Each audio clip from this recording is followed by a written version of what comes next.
Hello my dears, നമുക്കിന്ന് prisms എന്ന ചാപ്റ്ററിലെ page number 208 question number 1 ആണ് നോക്കുന്നത് കേട്ടോ. ക്വസ്റ്റ്യൻ നോക്കാം. In A school building there are 12 cylindrical pillars each of base diameter 1/2 meter and height 4 meter. എന്താ പറയുന്നത്? ഒരു സ്കൂളില് വരാന്ത ഉണ്ടാവില്ലേ? വരാന്ത എന്തോ ആയിക്കോട്ടെ, അതിൽ കുറെ തൂണുകളുണ്ട്. ആ തൂണുകളുടെ ഷേപ്പ് ഒക്കെ എന്താണ്? അതായത് വൃത്തസ്തംഭം അല്ലെങ്കിൽ സിലിണ്ടറിക്കൽ ഷേപ്പുള്ള 12 തൂണുകളാണ്, പില്ലേഴ്സ് ആണ് ഉള്ളത്. അതായത് നമുക്ക് സ്കൂളിൽ വരാന്തയിലൊക്കെ ഇങ്ങനെ ഉണ്ടാവില്ലേ? ഇപ്പൊ ഇങ്ങനെ വരാന്തയാണെങ്കിൽ ഇങ്ങനെ പില്ലേഴ്സ് ഉണ്ടാവില്ലേ? അപ്പോൾ ഇങ്ങനെ എത്ര പില്ലേഴ്സ് ഉണ്ട്? 12. ഇങ്ങനെയുള്ള 12 പില്ലേഴ്സ് ഉണ്ട്. ഓരോ പില്ലേഴ്സിന്റെയും എന്ത് തന്നിട്ടുണ്ട്? നമുക്ക് ഡയമീറ്റർ തന്നിട്ടുണ്ട്, അവിടെ ഉള്ള ഹൈറ്റും തന്നിട്ടുണ്ട്. എന്നിട്ട് ക്വസ്റ്റ്യൻ എന്താണ്? What is the curved surface area of A pillar? ഈ ഒരു പില്ലറിന്റെ കർവ്ഡ് സർഫേസ് ഏരിയ അല്ലെങ്കിൽ വക്രതല പരപ്പളവ് എത്രയെന്ന് കാണാൻ പറഞ്ഞിരിക്കുന്നത്. ഡയറക്റ്റ് ക്വസ്റ്റ്യൻ ആണ്. നമുക്ക് തന്ന കാര്യങ്ങൾ നമുക്ക് ആദ്യം എഴുതി നോക്കാം. നമുക്കിവിടെ എന്ത് തന്നിട്ടുണ്ട്? ബേസ് ഡയമീറ്റർ തന്നിട്ടുണ്ട് അല്ലേ? അപ്പൊ നമുക്ക് എഴുതാം ബേസ് ഡയമീറ്റർ അല്ലെങ്കിൽ പാദവ്യാസം 1/2 മീറ്റർ തന്നിട്ടുണ്ട്. ഹൈറ്റ് അല്ലെങ്കിൽ ഉയരം 4 മീറ്റർ തന്നിട്ടുണ്ട്. ഇനി നമുക്ക് എന്ത് കാണണം? Curved surface area of pillar. ഈ പില്ലറിന്റെ വക്രതല പരപ്പളവ് എത്രയെന്ന് കാണണം. അപ്പൊ നമുക്ക് കർവ്ഡ് സർഫേസ് ഏരിയയുടെ ഇക്വേഷൻ ആദ്യം എഴുതി വെക്കാം. ഇവിടെ നമുക്ക് കർവ്ഡ് സർഫേസ് ഏരിയ കാണാണ്ട് നമുക്ക് 2 ഇക്വേഷൻ ഉണ്ട്. എന്താണ് നമ്മുടെ ഇക്വേഷൻ? നമുക്ക് റേഡിയസ് തന്നൊരു ഇക്വേഷൻ ഉണ്ട്. റേഡിയസ് ആണെങ്കിൽ 2πr/h ഡയമീറ്റർ ആണെങ്കിൽ πdh നമ്മുടെ ഇക്വേഷൻ കഴിഞ്ഞ പാർട്ടിൽ പറഞ്ഞിട്ടുണ്ട്. ഇവിടെ നമ്മളിതിൽ ഏത് ഇക്വേഷന് നമ്മൾ സെലക്ട് ചെയ്യുക?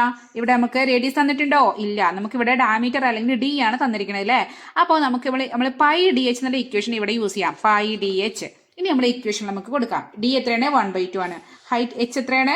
4 ആണ്. അപ്പൊ നമുക്ക് ഇനി ഡയറക്റ്റ് ക്വസ്റ്റ്യൻ ആണ്. അപ്പൊ നമുക്കിനി എന്ത് ചെയ്യാം? ഈക്വൽ ടു പൈ എത്രയാണ്? 3.14 ഇൻറ്റു ഡി എത്രയാണ് തന്നിരിക്കുന്നത്? 1/2 അല്ലേ? അപ്പൊ 1/2 ഇൻറ്റു ഹൈറ്റ് എത്രയാണ്? 4 ആണ്. 2നെയും 4നെയും കട്ട് ചെയ്തു. എന്താണ്? 2 കിട്ടി അല്ലേ? ഇനി എന്ത് ചെയ്യാം? അപ്പോൾ 3.14 ഇൻറ്റു 1 ഇൻറ്റു 2. അപ്പോൾ 3.14 ഇൻറ്റു 2.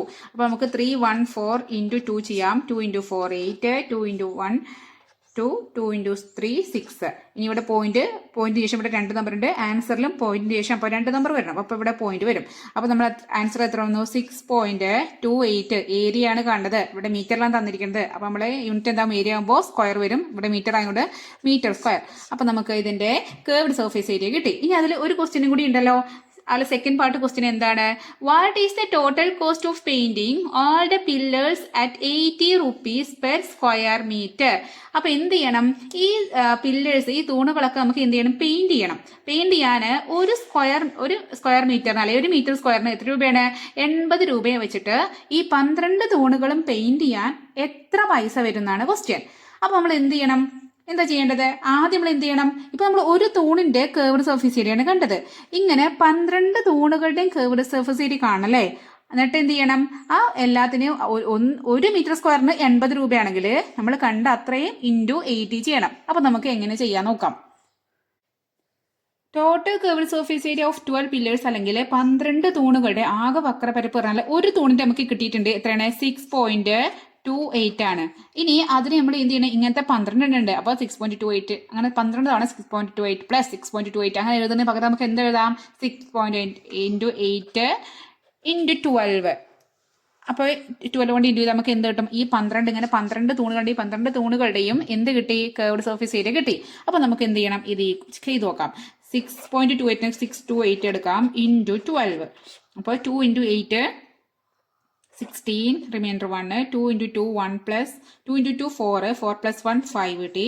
6 ഇൻറ്റു 2 12 കിട്ടി. ഇനി താഴെ 1 ഇൻറ്റു 8 8, 1 ഇൻറ്റു 2 2, 1 ഇൻറ്റു 6 6. ആഡ് ചെയ്യാം. 6 8ഉം 5ഉം ആഡ് ചെയ്യുമ്പോൾ എത്ര കിട്ടും? 13, റിമൈൻഡർ 1 5 7. അപ്പോൾ 7536 കിട്ടി നമുക്ക്. അപ്പോൾ 7536 യൂണിറ്റ് എന്താണ്? ഏരിയ ആയതുകൊണ്ട് മീറ്റർ സ്ക്വയർ. ഇതെന്താ നമുക്ക് ആൻസർ ആയോ? ഇല്ല. ഇത്രയാണ് ടോട്ടൽ ഏരിയ. ഇനി ഇതിന് ഇത്രയും മീറ്റർ സ്ക്വയർ ആണ്. ഇനി നമുക്ക് തന്നിട്ടുണ്ട് 1 മീറ്റർ സ്ക്വയർ പെയിന്റ് ചെയ്യാൻ എത്ര രൂപ വേണം? 1 മീറ്റർ സ്ക്വയർ പെയിന്റ് ചെയ്യാൻ എത്ര രൂപ വേണം? നമ്മൾ പറഞ്ഞത് 80 റുപ്പീസ് വേണം അല്ലെ? 80 രൂപയാണ് അപ്പോൾ 1 മീറ്റർ സ്ക്വയർ ആക്കാൻ 80 റുപ്പീസ് വേണം. അങ്ങനെയാണ് ഇത്രയും മീറ്റർ സ്ക്വയർ പെയിന്റ് ചെയ്യണം. അപ്പൊ എത്ര പൈസ വരും? അപ്പൊ നമുക്ക് എഴുതാൻ ടോട്ടൽ കോസ്റ്റ് ഒക്കെ. അപ്പോൾ ടോട്ടൽ കോസ്റ്റ് എത്രയാണ്? ഇത്രയും, അതായത് ടോട്ടൽ ആകെ തുക കേട്ടോ. ആകെ തുക എന്ന് പറഞ്ഞാല് നമുക്ക് ഇത്രയും ഇത് ഇൻറ്റു 6 അല്ല, ഇവിടെ പോയിന്റ് എഴുതണം കേട്ടോ. ഇവിടെ 6.28 ആണ്. അപ്പോൾ ഇവിടെ എന്താണ്, ഇവിടെ 75.36 ഇൻറ്റു എത്ര വരും, 80. മനസ്സിലായോ? ഇനി നമുക്ക് എന്ത് ചെയ്യണം, ഇതിനെ 80 കൊണ്ട് ഇൻറ്റു ചെയ്യണം. അപ്പോൾ നമുക്ക് ആദ്യം എന്ത് ചെയ്യാം, ഇവിടെ 7536 പോയിന്റിന് മാർക്കല്ലേ, 7536 ഇടാം ഇൻറ്റു ഇവിടെ 80ക്ക് വരും, നമുക്ക് 8 കൊണ്ട് ചെയ്യാം. 0 കൊണ്ട് ചെയ്ത് അവസാനം ഒരു 0 ഇട്ട് കൊടുത്താൽ മതി. അപ്പോൾ ചെയ്യുമ്പോൾ 6 × 8 48 4 3 × 8 3 24 24 4 28 8 2 8 40 40 2 42 പിന്നെ 4 പിന്നെ 8 56 56 4 60. ഇനി പോയിന്റ് ഇവിടെ പോയിന്റേഷൻ 2 നമ്പർ, അപ്പോൾ ആൻസറിൽ പോയിന്റേഷൻ 2 നമ്പർ. അപ്പോൾ ഇവിടെ നമ്മൾ ആൻസർ എങ്ങനെ വന്നു, അതിനുശേഷം നമുക്ക് ആൻസർ പോയിന്റ് ഇട്ട് കൊടുക്കണ മുമ്പ് നമുക്ക് ആൻസർ ഇങ്ങോട്ട് എഴുതാം, 60288. ഇനി ഇവിടുത്തെ 0 കൂടി ആഡ് ചെയ്യണം, എന്നിട്ട് പോയിന്റ് ഇട്ട് കൊടുക്കാം. അപ്പോൾ ഇവിടെ പോയിന്റേഷൻ 2 നമ്പർ ഉണ്ടപ്പോൾ ഇവിടെ പോയിന്റ് വരും. അപ്പോൾ നമ്മൾ എന്ത് വരും, ഈക്വൽ ടു 6028.8. ഇനി ഈ 0 ഇട്ടാലും കിട്ടില്ലെങ്കിലും കുഴപ്പമില്ല. ഇത്രയും റുപ്പീസാണ് ടോട്ടൽ കോസ്റ്റ് വരിക. അപ്പോൾ മനസ്സിലായോ എങ്ങനെ ചെയ്തതെന്ന്? അപ്പോൾ ഇനി നമുക്ക് അടുത്ത ക്വസ്റ്റ്യൻ ചെയ്യാം അല്ലേ. നെക്സ്റ്റ് ക്വസ്റ്റ്യൻ അടുത്ത പാർട്ടിൽ ചെയ്യാം. അപ്പോൾ ക്ലാസ് ഇഷ്ടപ്പെടുകയാണെങ്കിൽ വീഡിയോ ലൈക്ക് ചെയ്യണം, അതുപോലെ ഫ്രണ്ട്സിന് ഷെയർ ചെയ്ത് കൊടുക്കണം, അതുപോലെ സബ്സ്ക്രൈബ് ബട്ടൺ ഒന്ന് പ്രസ് ചെയ്യണേ.